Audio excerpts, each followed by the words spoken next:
Good evening and welcome to my Intro to Tech Module 11. So I have a few questions I'm going to answer and my thoughts and opinions on them and answer them the best I possibly can. And excuse for the sound, that is my golden doodle you hear because he's always needing attention. So I have a few questions I'm going to answer and these are my reflections.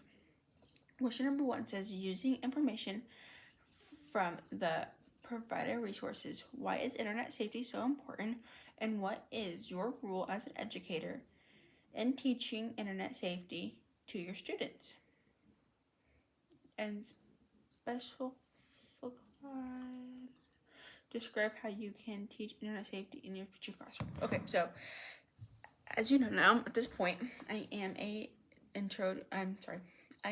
technology teacher for elementary K through 5, and teaching internet safety is a huge thing in our classroom. I've always strive to keep my students on the right track, no matter if they're in my classroom or outside my classroom. My goal for them is to always have internet safety and being able to do their best to help their friends even do it as well. So I feel like internet safety is super important because I like students to be able to have freedom on their computers, tablets, phones, whatever they're using in the school, but also be able to use them safely so they know like what sites to get on and what sites to not get on and what will be school appropriate and what won't be school appropriate. So like in our school, we are not allowed to use YouTube. Students are not allowed to use YouTube. We have a list of sites and websites they are allowed to get on, and a lot of the websites, they are not allowed to create accounts on them, so they are as a guest or use typing. We also have typing classes as well through mine, and we do typing instead, and sometimes other than internet safety, because one day we do this and another day we do a different thing, but I try to keep them all on the same page and everything, and try to keep them as safe as possible. And so some accounts, like if they've already had an account previously on that before my class, so like Prodigy, some of them use it and they've already have an account, we just let them keep that account, and we don't say anything. We just like, okay, you've had it previously, it's fine. But if you're coming into my class now new and try to make an account, no thank you. Like we don't allow that.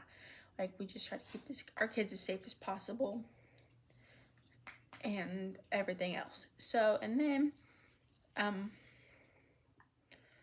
so my role as an educator teaching internet safety to my students, like I said previously, I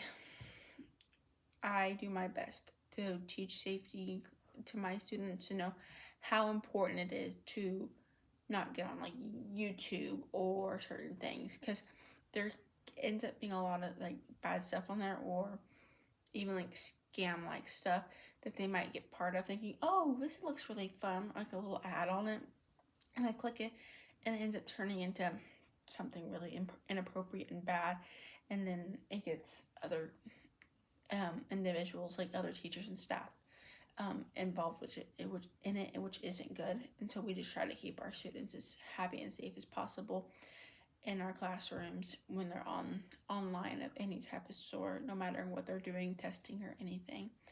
And I never allow students to like log in on somebody else's device, or say Bobby over here can't get this computer, so Jimmy comes over and he logs in as Jimmy as well.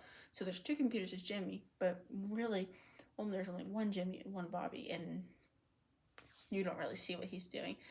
And so it's best if you just try to keep them logged in as yourself and everything like that. So I also really advise that too with my students.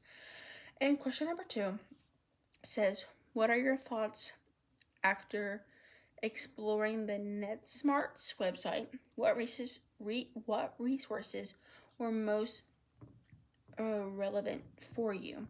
So after looking it up and exploring it, I think it's really good, honestly, from what I'm seeing about it. I feel like if it's helping, then I think there's always a good side to it.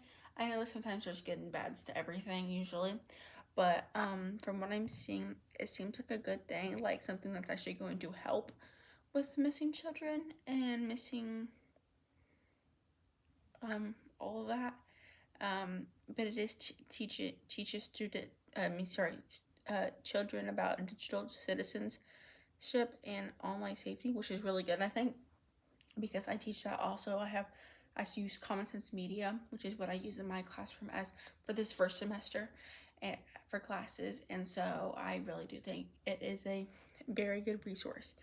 And so after reading all this, I think it's free, it's age appropriate, and there's tons of different resources and stuff which I think are super super good. So those are my questions I have, and I have answered to the best of my knowledge. So thank you for watching.